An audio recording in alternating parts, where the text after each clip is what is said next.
In 2019, Crunchyroll announced that they were going to produce their own anime originals that would air in Japan starting in 2020.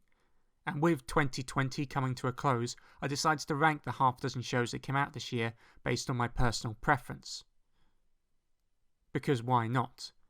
For this list, I'm not going to include Onyx Equinox, as that is a 2D Western animation, aired exclusively on Crunchyroll, rather than for a Japanese audience like the others were.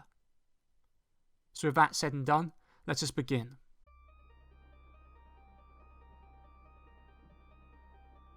Gibi is the worst anime of the year. There's nothing that even comes in close. To go into detail for why this anime is awful would be insulting your intelligence. To make matters worse, there is no manga or light novel to base this off, as it is an anime only exclusive, so at any point in time they could have scrapped the project or changed it, such as shortening the runtime to better animate the fights, which are some of the worst examples of CGI in anime. If you're looking for plot, consistent animation, properly recorded voice acting, or are blessed with the precious gift of sight, this anime is not for you.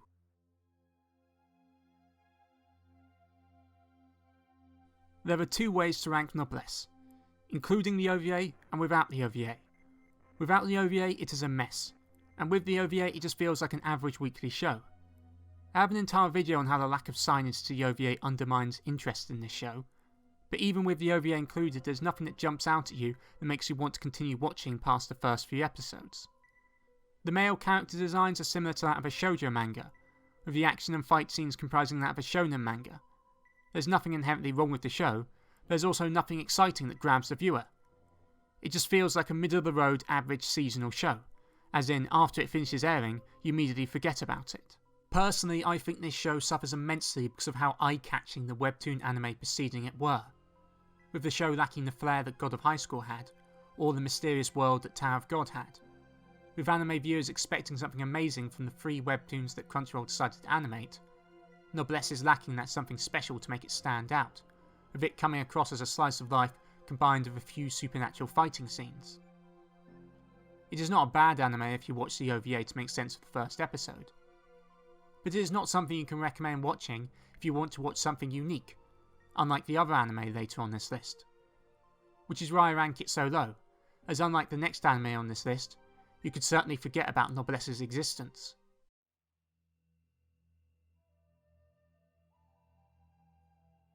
God of High School is a case of pure style over substance. I already have a video that highlights how abysmal the storytelling is in this show, however there is a reason for why it is ranked 4th on this list, and that is down to its fight scenes. The fight scenes in God of High School are, in my opinion, the best animated of this entire year, with the fluid motions and real-world fighting styles that are animated to perfection by Studio Mappa. I can think of few fight scenes that can match it in 2020, besides maybe the captain's fight of episode 152 of Black Clover. Nevertheless, the awful story pacing and lackluster supporting characters mean that you don't really care about what they are fighting about. Lots of the characters that the main trio fight are given 10 minutes of backstory immediately before the fight, and then are effortlessly tossed aside by the main cast, like fodder. Similar to in the Tournament of Power arc in Dragon Ball Super. The only real emotional arc in the show that you would actually care about concludes in episode 5, and from that point onwards the plot becomes increasingly more bizarre, with its only motive to be creating excuses for fights to occur, with it only giving rushed explanations and reasons for why they should take place. Fighting for fighting's sake is God of High School in a nutshell, and honestly, if you want that, there are several shonen shows out there with nicely choreographed fight scenes that also have a sound story to boot.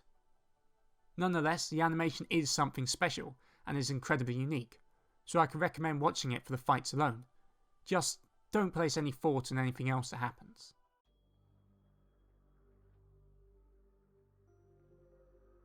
In/Spectre is a psychological detective show focused on a girl called Kokaguro, who lost an eye in her leg to become a spiritual god, and a guy called Kuro, who is immortal and cannot die. They help solve mysteries that emerge in the town they live in. The reason why this show is ranked at number 3 rather than higher is that it is a hefty show, with lots and lots of exposition and thought tracking. That, and they solve 2 mysteries early on, only to get bogged down on a season-long mystery arc from the 3rd episode onwards. Although, admittedly, the reason why there is a season-long arc is that the 3rd mystery they covered was originally its own independent novel and had to introduce other parts before it, as without any setup, the show would not make any sense. The show is a definite recommend for people who like non-stop psychological analysis, and the creation of strategies to outthink their opponent, with the plot being akin to a Sherlock Holmes novel. However, this does come at the cost to the on-screen action, as although the art design is decent, most people would not want to watch an anime where the main characters spend nearly half their time in a car, or hotel room talking to one another. The reason why this show is ranked as high as third is that I personally enjoy storied shows, and the whole premise is interesting and well explained, with the show ending on a positive note that wraps up the story and makes you want to experience more of their adventures. I can completely understand why some people do not like the show and would rate it lower, as it is very dialogue heavy. With that being said, I am looking forward to Season 2 that has recently been announced, as based on this series, it looks like Crunchyroll can actually handle a story-based show well, without incurring the wrath of its fanbase, unlike the next show on this list.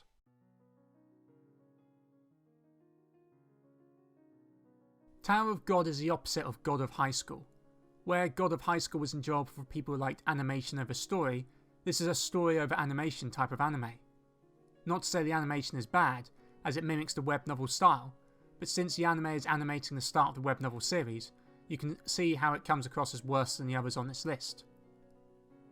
The anime makes up for it, however, by having the best story and world building on this list, with its complex characters and social structures that are set up for the next arc, and surprising plot twists that are not immediately apparent for a non-manhwa reader.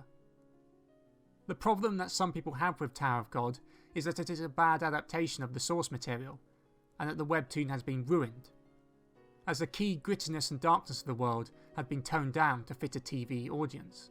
There does seem to be a divide between the people who have read the webtoon and the people who have not, where the people who have yet to read the webtoon rate it higher than those who have, as they see the adaptation as botched.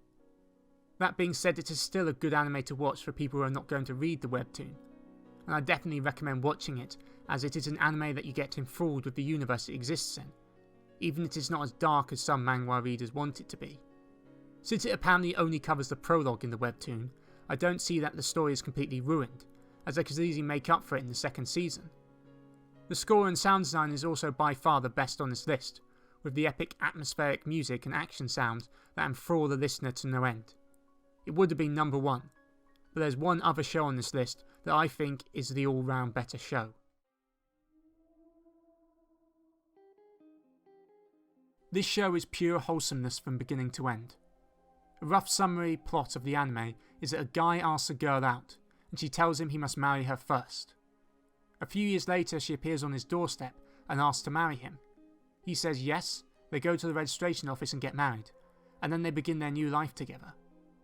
The only complaints I have against this show is that some of the humour is slightly cringy, and the blush lines cover too much of the faces of the characters. That is it. And if your only complaints about an anime is that there are a few cringy moments, and there is a minor personal irritation in regards to the animation, then you know you have struck gold. This anime is one to watch whenever you want to watch a romance anime without any of the pointless drama that seem to infect the romance genre. There are no misunderstandings that are incredibly plot important, no tantrums or fights. It is just about two people who marry and start living together, with all the wholesomeness that it contains, such as them going to the park, them going to the local bars, and them going shopping. The limited number of side characters, unlike other shows on this list, all have their unique quirks, making them memorable and an enjoyable presence on screen. This anime is like having a nice cup of tea in the morning after waking up following a good night's sleep. It relaxes you and makes you smile, and unlike other wholesome anime such as MMO Junkie, it does not end on any cliffhangers, allowing you to take a break from the anime and to watch it gradually at your own pace, without having to worry about what will happen next. For these reasons, and many more, it is my favourite Crunchyroll Original anime of 2020. Now, on to next year's releases in 2021, and for some reason, I do not have that strong hopes.